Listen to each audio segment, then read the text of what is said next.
This is Steve Zeltzer, and I'm hosting this panel tonight. It's a panel by the Labor Education Project on AFL-CIO International Operations. And it's about the role of the AFL-CIO international operations around the world. And we have a number of panelists who are going to talk about this issue, and then we'll open it up for discussion about it. I mean, this committee has been doing research and having a website and having some panels and other activities to investigate it. And it has a long history, decades and decades. And a lot of money has been spent all over the world without workers in the United States who are members of the AFL-CIO having any idea really of what this operation is doing. So we organize this project as a way of educating the rank and file, opening the books, and we have the belief that the international operations, the AFL-CIO, should not be funded by the government. They need to be funded by workers themselves through their unions and not by a government operation. So our first presenter is Frank Hammer. He's past president of the UAW 909 in Detroit.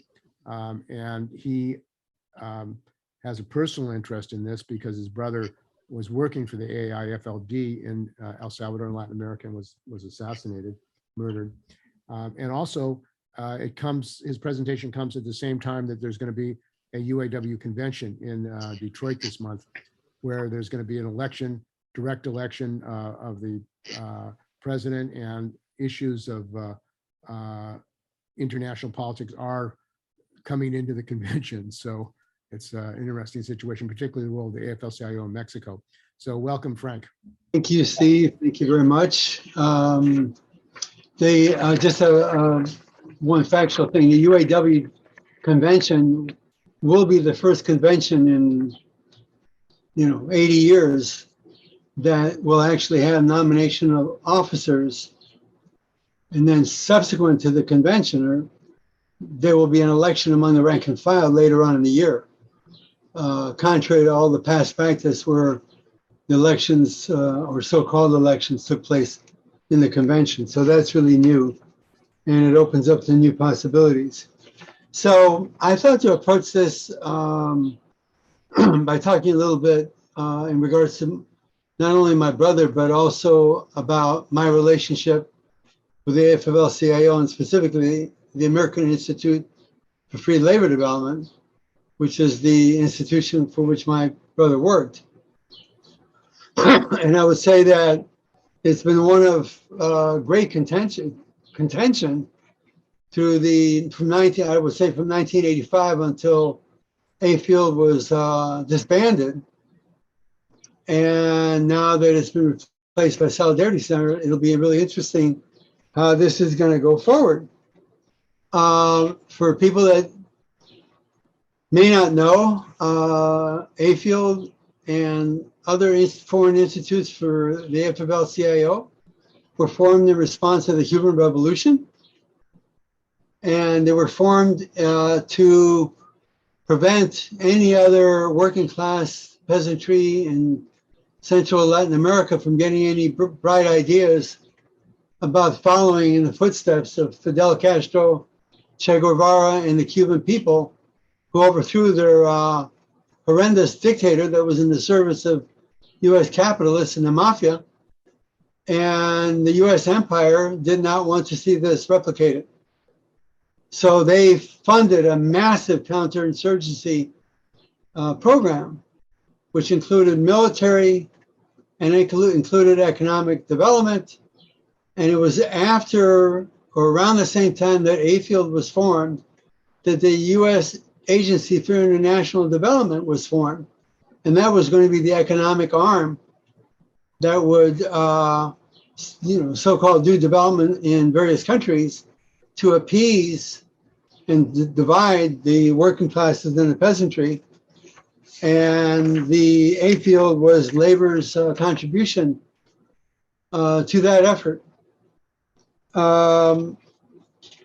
So at its core, and I think it's very important to really understand that AFL was nothing but an anti-communist front for the capitalists in the U.S. government.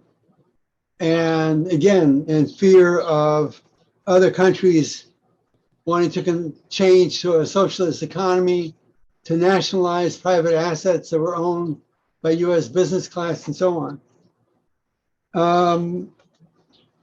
In any event, it was certainly, AFL was designed to squash any movements in the various countries that would target U.S. imperialism and U.S. domination over their lives. So my brother was killed in the line of duty on January 3rd in 1981. His murder and the murder of two others, another AFL operative and a peasant organizer and peasant leader, came to be known as the Sheraton Murders. And 4 years after that assassination took place, the identity of all the parties that were responsible was known. There was an extensive investigation. It was reproduced in the UN report in the 90s. And the only Salvadorians that suffered any consequence were the corporals that were actually did the shooting. They served some time, but they were let off due to an amnesty. But the businessmen and the landowners who ordered the murders never faced a day in jail, even though it was quite known who they were. And the AFL-CIO, on the other hand, had committed to seeking justice for these men, to have them held responsible for what they did. But that never, ever, ever came to pass. In 1985, I was had just recently been elected chairman of my local 909 UAW in Warren, Michigan. I was invited to be part of a delegation that went to Salvador and then went to Nicaragua, and it was organized by a group of dissident union leaders that were part of the national board of the AFL-CIO. Was unparalleled in terms of how it developed. And they sent a delegation with some of the union presidents, and they were wanting to be part of it because they wanted to use some pressure about the fact that my brother's case was unresolved as a way of stopping some of the military and other aid that was coming by that time by the Reagan administration to the Salvadorian military. A field that was situated in El Salvador refused to meet with my delegation, because of my presence in the delegation. The brother of the man that worked for them that was assassinated, they did not meet with my delegation, which included, like, for example, Ken Blaylock of the American federal government employees, etc., because of me. And the reason it was because of me is because I was a leftist. And AFL, their heart and soul was to demolish and stop leftists at any expense in the service of the capitalist class. So we locked horns. Locked horns with my brother's boss, Bill Doherty, who was the head of the AFL operations. By 1997, the AFL was discredited, and it was brought to an end and replaced by the Solidarity Center. So there's been a lot of speculation about whether my brother was employed by the CIA. There's never been a definitive word one way or the other, but I don't think that that matters a whole lot. What mattered was that my brother was working for the U.S. government in the guise of a labor official. And you can, they freely document this. You can Google my brother's name, and you can go to a page where they have a series of photographs of the funeral that was held for my brother at the Arlington National Cemetery in Washington, D.C. And the caption with all the photographs of the ceremony, which included the Air Force Honor Guard, my brother was an airman, it says the Air Force Honor Guard and guests at the funeral for Michael Hammer, AFL-CIO labor specialist in San Salvador for the State Department, going into the chapel for the memorial services. So it's just out there. It's documented by them. And the guests at the funeral were not labor leaders. One was the Secretary of State, Edmund Muskie, and the other one was Carter's Vice President, Walter Mondale. Never mind that it was also Reagan's Richard Allen, and national security eventually. So, like the Solidarity Center as a sequel to AFL, so now we have the National Endowment for Democracy as a sequel to the State Department and to the CIA. My brother admitted to me that the CIA funded AFL, although he belittled it and said it was only in the beginning. If it wasn't the CIA, it was the U.S. Agency for International Development. And either way, it was government money, which meant that the government had to approve the projects that AFL embarked on, including everything that my brother did. Fast forward to 1983, 2 years after my brother was killed and 2 years into the Reagan administration, the NED was established to be a money laundering scheme, a means to supply the Solidarity Center from the US government through an intermediary. And that's where we stand today. To this day, the AFL-CIO has never denounced its past practices as working for the US State Department, or more broadly, the US government, whose mission it was and is to protect US investments and thereby governments friendly to those investments. Keep in mind that back then, AFL's brand was advocating for free or independent labor.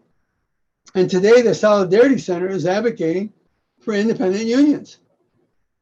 Neither back in the day of AFL or today with the Solidarity Center can they proclaim their loyalty to an independent trade union movement in any Latin American country, so long as they themselves were and are not now independent. Just recently, the AFL-CIO convention, the leadership awarded a union that I've been working with of GM workers in Mexico the George Meaney Lane Kirkland Human Rights Award. While that union, Cynthia, of the GM workers, should certainly have been recognized for its human rights achievements, it's completely paradoxical that the award should have been given in the name of George Meaney and Lane Kirkland, as these are the two men who were the architects of the AFL anti-communist and therefore anti-working class crusade lasting over the last 40 years. The day they reinvent the award in the name of real crusaders for human rights and the right to self-determination is when we will know they have turned over a new leaf. Recently, Liz Schuler, the new president of the AFL-CIO, at the convention espoused a strong stand for transparency. If she wants to show she means it, a good place to start is with AFL. Thank you. And that concludes my report. Thank you, Frank, for that report. So our next speaker is Kim Scipes, and Kim is a recently retired professor who is I would say, one of the leading experts in the world on the role of the AFL-CIO in international operations. He's written a number of books. He's traveled internationally and done investigations on solidarity, and is one of the founding members, as is Frank, of this project. So welcome, Kim. I want to follow up with from what Frank said, talk a little, put this in a kind of a larger context. And I think the larger context is, should workers in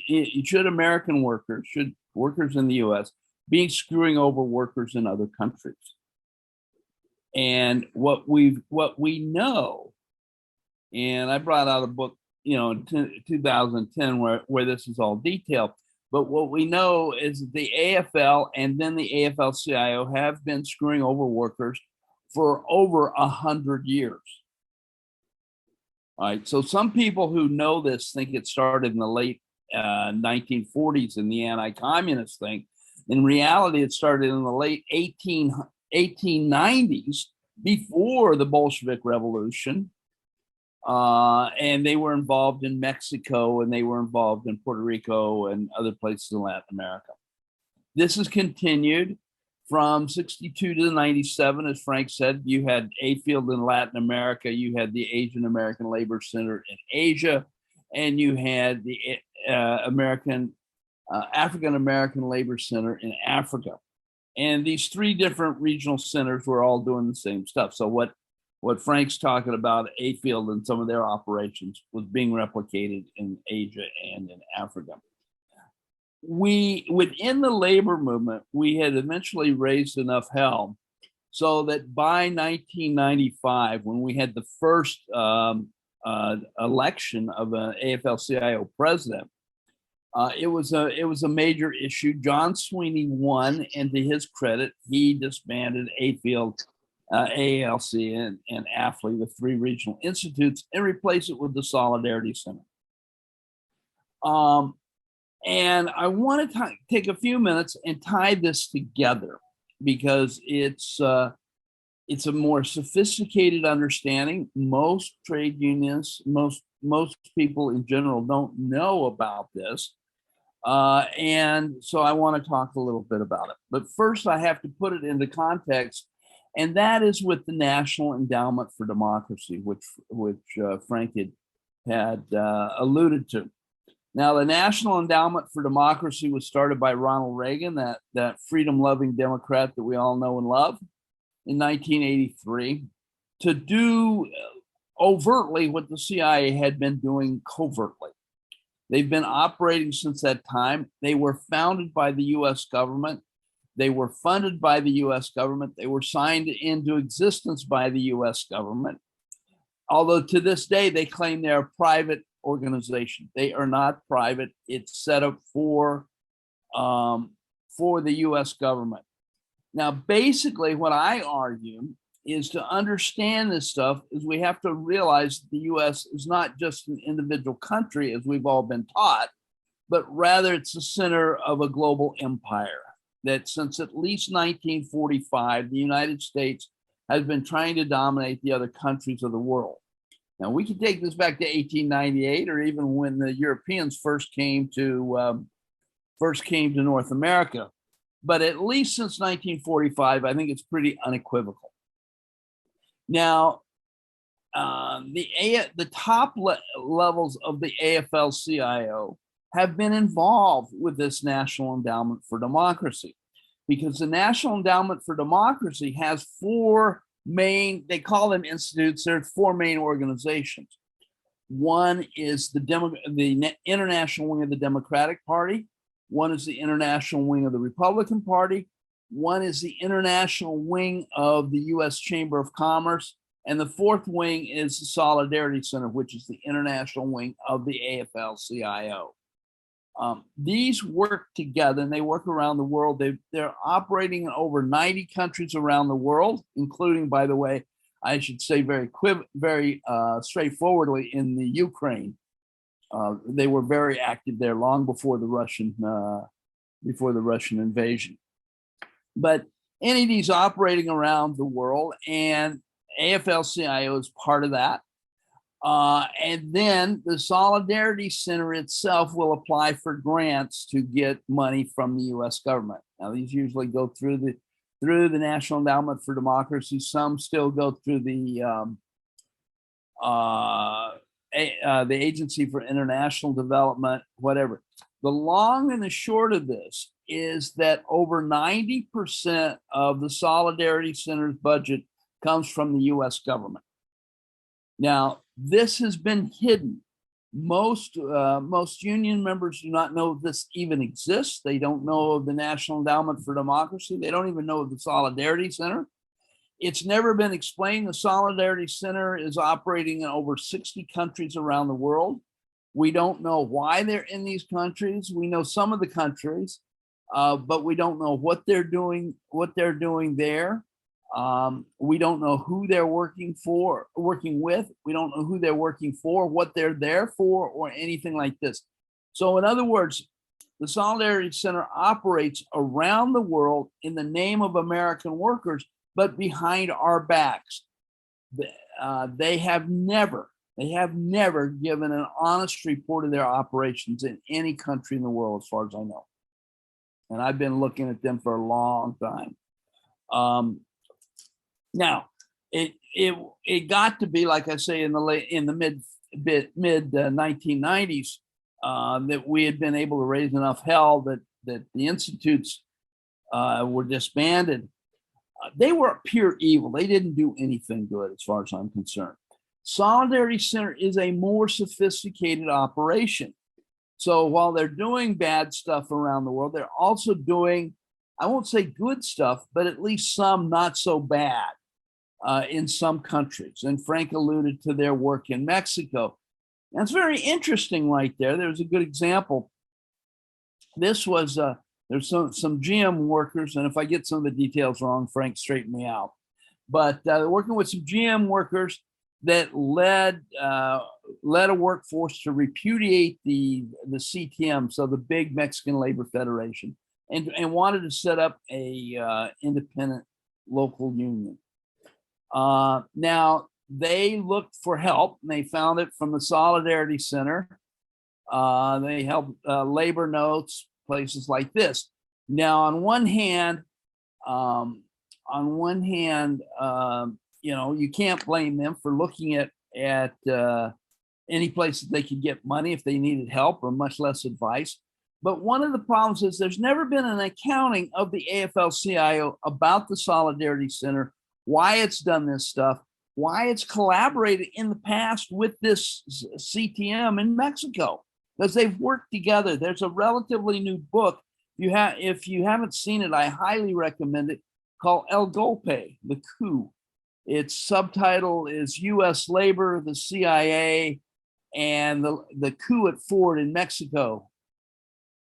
Oh, yeah, Frank's put, your background kind of wiped that out, but Frank was raising it up. It just came out in February by Pluto Books. It's an in-depth account of what they did in Mexico.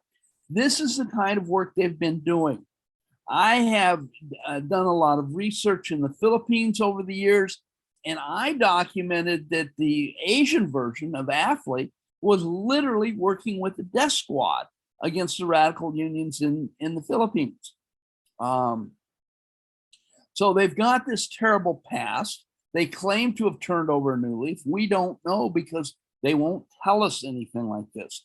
So what we're trying to do in Lepiao is to raise the issue, because nobody's talking about this stuff. It's certainly not being talked about by any of the AFL-CIO leadership, but truthfully, it's not being talked about many labor leaders or activists. And so we're trying to raise the issue. We think it's important that workers in the US, like everywhere else, work to support other workers for the benefit of workers. We don't think we should be acting on that behalf of the government or the AFL-CIO foreign policy leaders or whoever, but we want to establish direct labor-to-labor ties. And so we have been trying to get this out. We went to Philadelphia. 3 of us leafleted the AFL-CIO National Convention. It was kind of interesting. And boy, that was a dead thing. But we also went to Labor Notes, and now we're at Labor Fest, trying to let people know that there's some of us who are out here who really want to build rank and file labor solidarity with workers around the world. So I think with just this short introduction to the national, oh, wait a minute, before I go, because I skipped over something I should have made clear. When you hear anything about the National Endowment for Democracy, I mean, think of that name. It just sounds wonderful. Shouldn't we be promoting democracy around the world? And they use that to advance their work. But I want to warn you something. What they're doing is something very radically different than what democracy means to us. For most of us, I would argue, we think one person, one vote. If you're going to be affected by something, you get to have a say in it and things like this. This is a type of democracy that has been called bottom-up democracy or rank-and-file democracy or popular democracy. And that's what the NED suggests they're doing. But in reality, there's another type of democracy. And that's a top-down or constrained, or the technical term is polyarchal democracy, that basically says the elites get to make the big decisions about what's going to be considered, how far we can go, what issues can be talked about. And then once they decide, then it can go down to the ordinary people to make, to have a position on this. This is not, so the democracy the NED is pressing around the world is not the democracy we're familiar with, but it's this top-down constrained democracy whose purpose is to control the popular democracy of ordinary people. So while it sounds very good, and they say we're active around the world fomenting democracy, you have to understand it's this top-down constrained democracy that they're doing. The AFL-CIO is involved in it, and we don't think they should. And we're trying to stop that.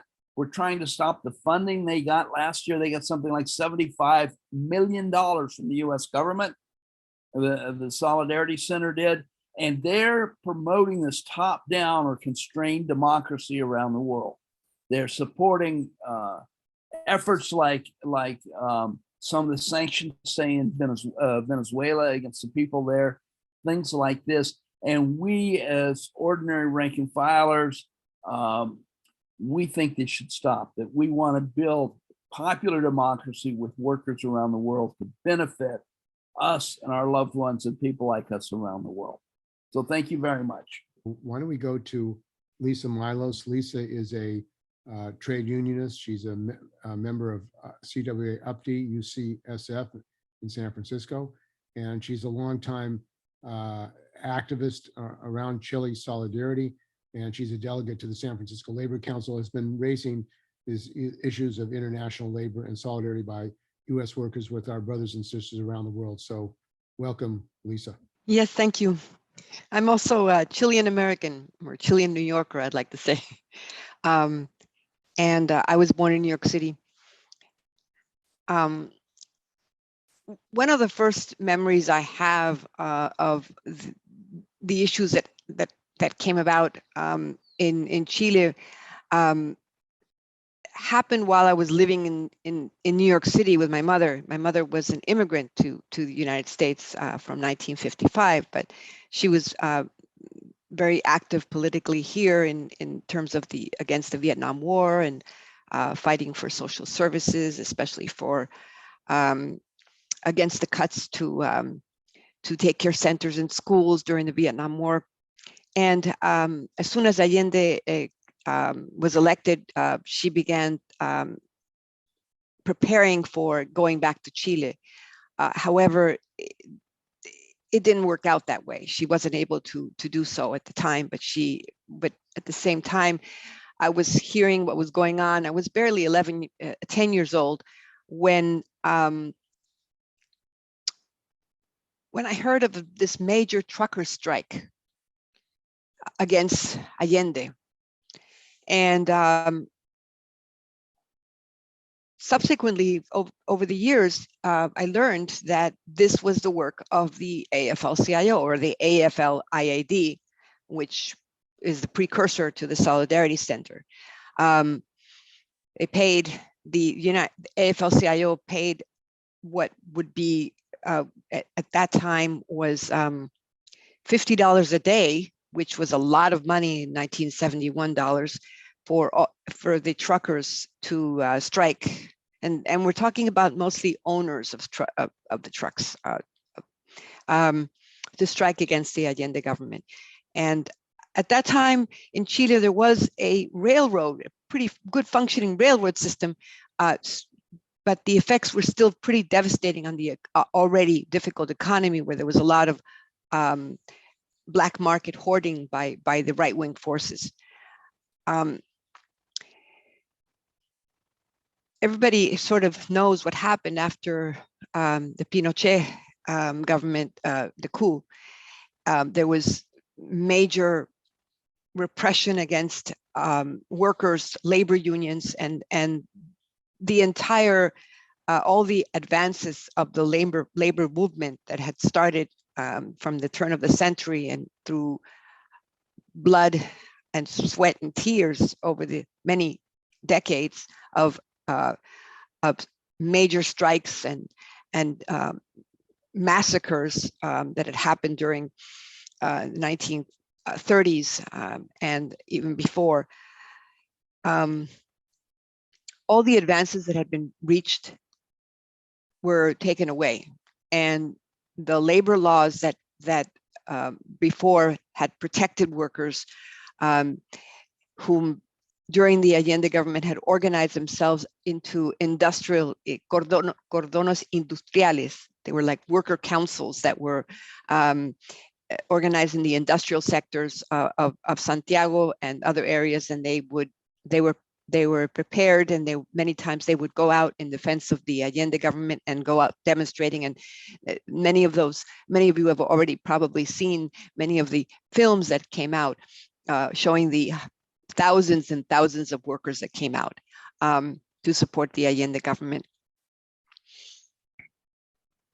Now, what I wanted to touch upon was not only the history of this, because most people already know the history, but the effects of this 40 years later. And you could see this in this most recent election that happened. Gabriel Boric, the president of Chile at this moment, he won during the second round. The first round, the neo-Nazi Felipe Cast got 28% of the vote. There was also an independent who got a significant percentage as well, which took away some of the votes from Boric. So the reason why Felipe Cast, the neo-Nazi, got so many votes is his enclave is in the south of Chile. And the south of Chile is where most of the forestry companies are located, as well as a lot of the agricultural, the colonizers, or the ones who colonized who have the ancestry of German ancestry, who colonized during the turn of the century. And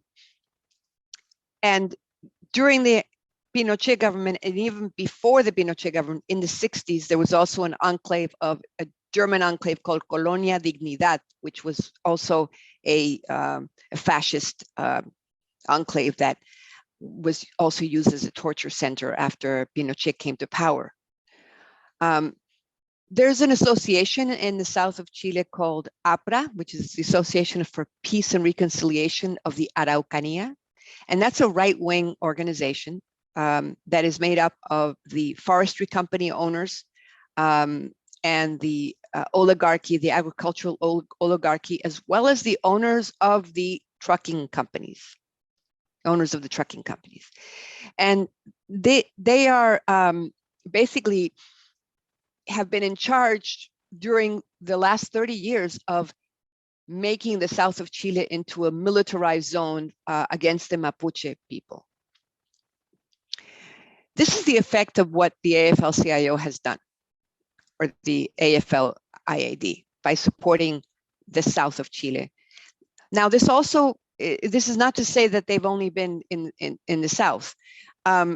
The Solidarity Center was also involved in crafting or working towards what's called a Canada-Chile agreement during 2009, approximately, during that period of time, where afterwards the Barrick Gold Company was able to have its gold mining operations in the Andes Mountains between Chile and Argentina, something that was signed in by the Lagos government and the Menem government of Argentina, Lagos being so-called socialist. This particular mining project was very attractive to copper miners, of course, because offers a lot of work, but at the same time, it caused serious devastation to the water supply in the northern part of Chile, the Huasco Valley, which is also a very strong agricultural area where there's both large and small agriculture interests in the north, which is a terribly arid area to begin with. So the latest developments of the Chilean upheaval that happened in October 2019 was also a result of these past 30 years of neoliberal policies, these same policies that have left workers with privatized pension funds, which, by the way, are mostly US owned. These privatized pension funds where workers who have worked, teachers who have worked 35 years under this defined contribution plans, they end up getting a third of poverty level. They end up getting benefits that represent 1/3 of the poverty level wages in Chile. It's not even a poverty level wage as a result of after 35 years of work.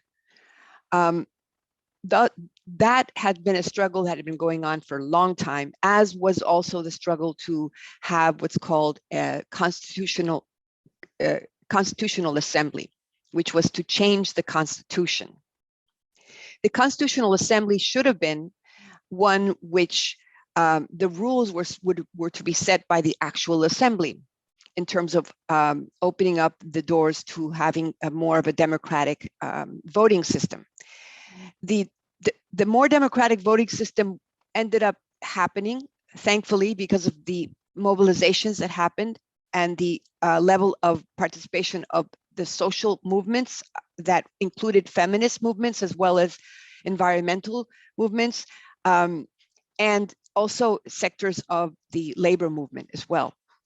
But unfortunately,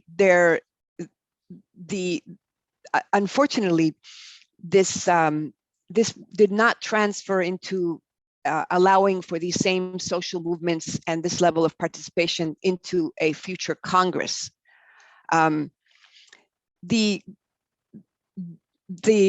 redaction or the development after this 1 year's worth of incredible work by the 155 members, 155 minus 37, which was the ones who were represented by the right wing. The work that was done by the Constitutional Convention members who were voted in was amazing. There was major changes to the labor laws, which would basically make it much more easier to have, for example, strikes, also more union representation and more bargaining power, and not allowing any exploitation, supposedly, and also not allowing for people to get fired without cause. And there's many other areas that would also are included in this constitution, which for the labor laws in and of themselves seem to be a very, very good change. Obviously, nobody wants the constitution of Pinochet, but there is a strong media work that the right wing is doing in Chile to try to motivate people to vote against it with a lot of fake news about the nature of this constitution. Unfortunately, during the redaction of this constitution, the social movements and more of the younger people who were involved, they tried to initiate include in the constitution nationalization of the copper and lithium, which was unfortunately voted down by the same party that Gabriel Boric belongs to, the Frente Amplio, which they voted together with the right wing, Chile Vamos, and together with the Socialist Party against the nationalization of copper and lithium. Also, the issue of the pension funds also is not very clear.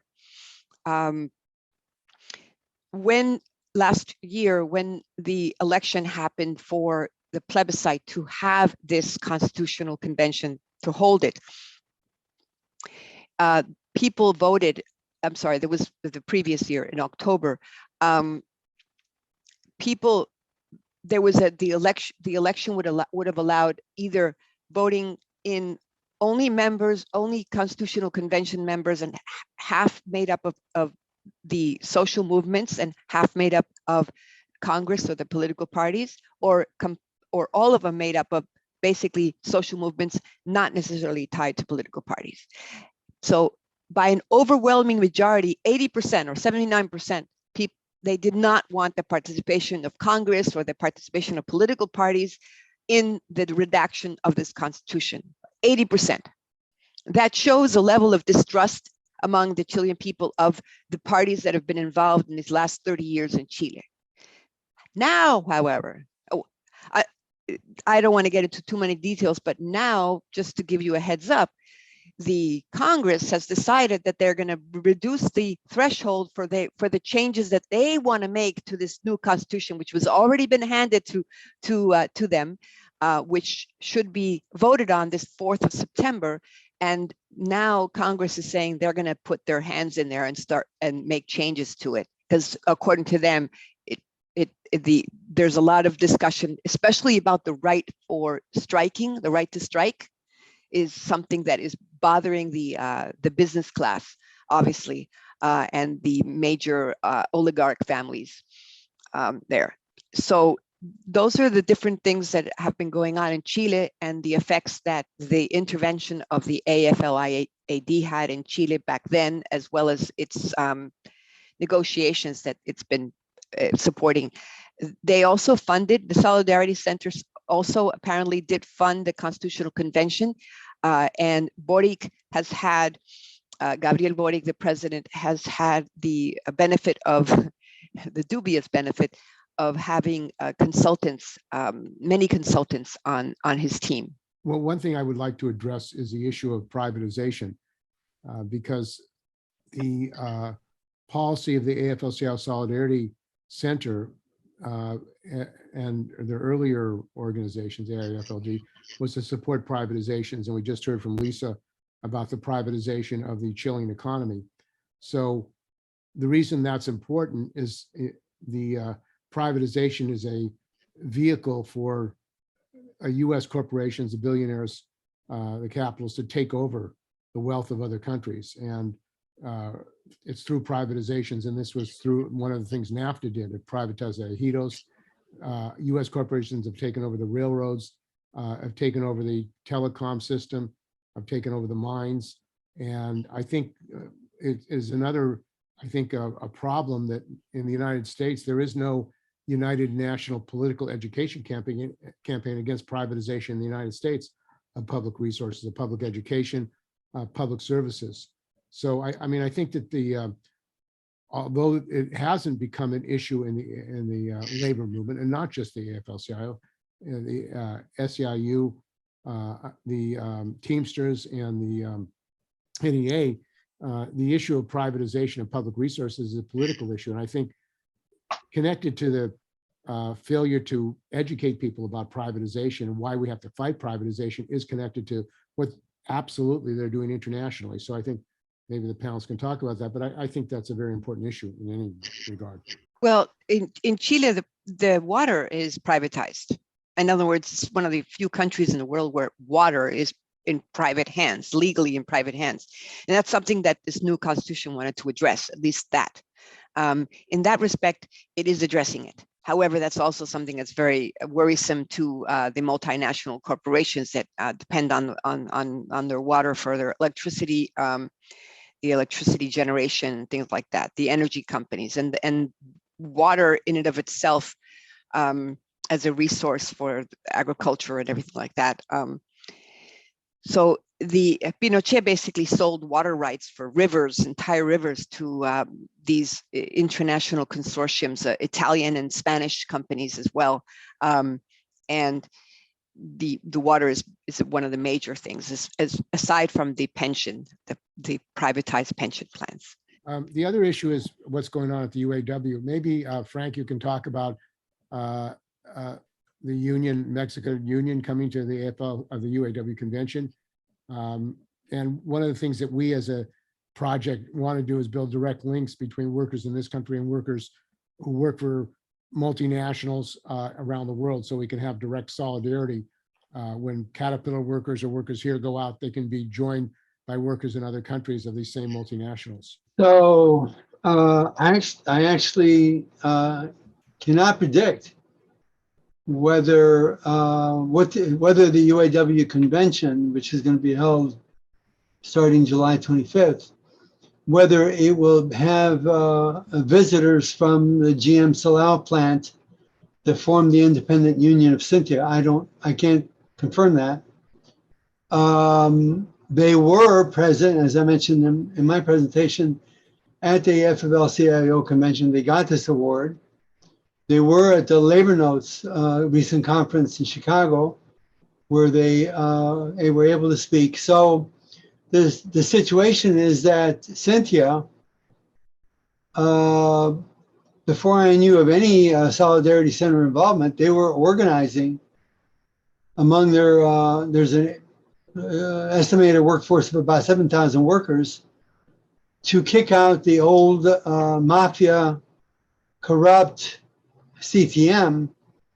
And through, there's a mechanism that's provided for in the trade agreement that replaced NAFTA that was passed while Trump was in office. But the mechanism in that trade agreement that enables workers to kind of like re-vote whether they want to go along with the contracts that were imposed on them by CTM. And the workers in Silao, the GM truck builders, they were organized and they were prepared for these openings, and they took advantage of them, and they had to hold 2 votes to repudiate the contracts that were in place that were never ratified by workers. And they were then able to have a vote of the workers as to who they wanted to have represent them in the future. And Cynthia won by a landslide, and led by a woman that worked on the GM factory floor. So it's a really quite a dynamic story. And I learned of late, in the last half year, that the Solidarity Center was lending its hand in support of the Cynthia organization in condemnation of the CTM, whom they used to collaborate with. And Cynthia is not only going to be a local union, Cynthia is wanting to establish itself as not only an auto workers union, but representing workers in other unions. And so the Solidarity Center is taking a front row, role in supporting this, and it's collaborating with Labor Notes in doing so, and it raises lots of questions and a lot of like, what is this really about? And I think we want to support Cynthia and make sure that they maintain their independence and that they grow, and we are solidly behind them. But it certainly raises questions in terms of the financing of the Solidarity Center, and in turn, any financing they might be using to support Cynthia. And just to add, the UAW, which was uncharacteristic, actually had a couple of statements on their website in support of the formation of Cynthia. But as of recently, they had no plans to invite Cynthia to their convention. So it's up in the air. The UAW is a bit cool to the idea. And it may be that the Cynthia union, being critical of a corrupt bureaucracy in Silao, that maybe the UAW, who has been steeped in corruption of the bureaucracy in the last few years, they may not want to have workers talking about that with each other from Mexico and the US. Are there any other comments and questions? I would add that we recently had a discussion report on what's going on in Mexico, on Baja, San Quintin, where there are about 80,000 farm workers and their families, most of them from indigenous lands in Mexico, who were driven off as a result of the privatization of lands under NAFTA. And what has happened there is that they're fighting subcontractors who are basically run by Driscoll's Berry Company, Driscoll's Food Company. And there is a boycott of Driscoll's by these farm workers. But the AFL-CIO Solidarity Center is involved in Baja, but apparently they're supporting another group that don't mention the role of Driscoll's, are not supporting the fight against Driscoll's. So Driscoll's is basically running this operation through subcontractors, and the Solidarity Center is supporting a group that really don't want to talk about the direct operation of a U.S. multinational in Baja. And I think also in Colombia, there has been an occupation or an encampment really outside the U.S. Embassy for 11 years of injured GM workers in Colombia at the Bogota plant, fighting for compensation, justice. And the Solidarity Center has never reported, even though on this struggle, even though they are in Colombia and involved in what's going on in Colombia. So, I mean, I think, you know, the greenwashing, as they call it, which is what corporations do, is, I think, in my view, what the AFL-CIO is doing with the Solidarity Center. You know, the U.S. government, in my view, is never going to support a union that is fighting internationally against capital, against these multinationals. And that means that if the UAW really joins with the GM workers in Mexico and they work together and they strike together, that's a threat to these multinationals, General Motors, and probably the Congress would cut off the funding of the Solidarity Center if they actually started to fight internationally, these multinationals around the world. That's my view. I have a question for Kim. I was wondering if you knew what the pro-industry group was doing in these countries, like you named 4 groups, and the pro-union group and the pro-industry group. Mhm. What's the pro-industry group doing? Are they? Well, the pro-industry group is basically wanting NED and through them the U.S. government to fight against any restrictions on capital, on investment, on disinvestment, things such as this. They don't want any restrictions on whatever business wants to do.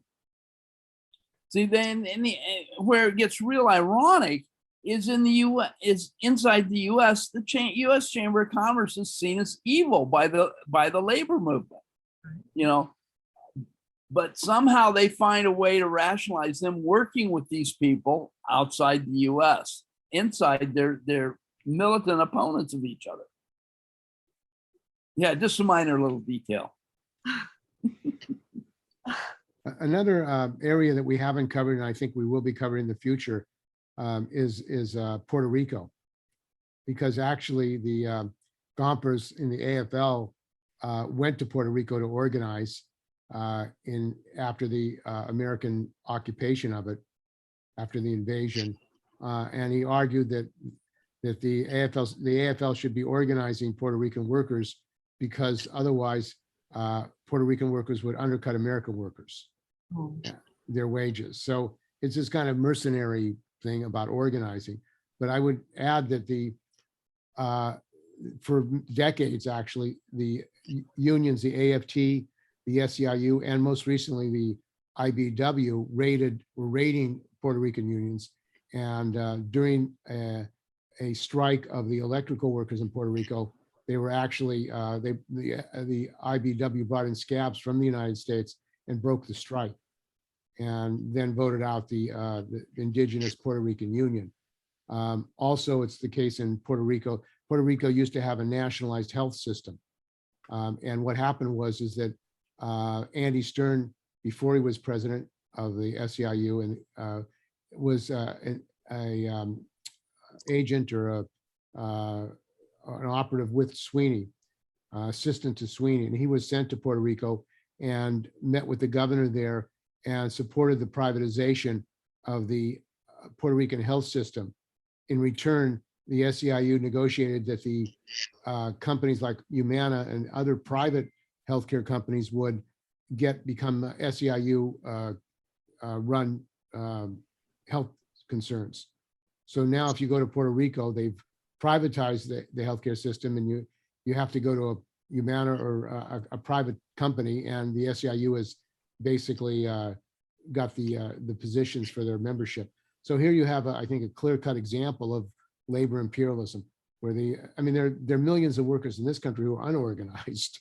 The vast majority of workers are unorganized in the United States, and yet the AFL-CIO and the SEIU and the IBW and the AFT are spending large amounts of money in Puerto Rico to supposedly organize the Puerto Rican workers when they already have unions. So I think that's another concrete example that working people in this country have to know about, actually.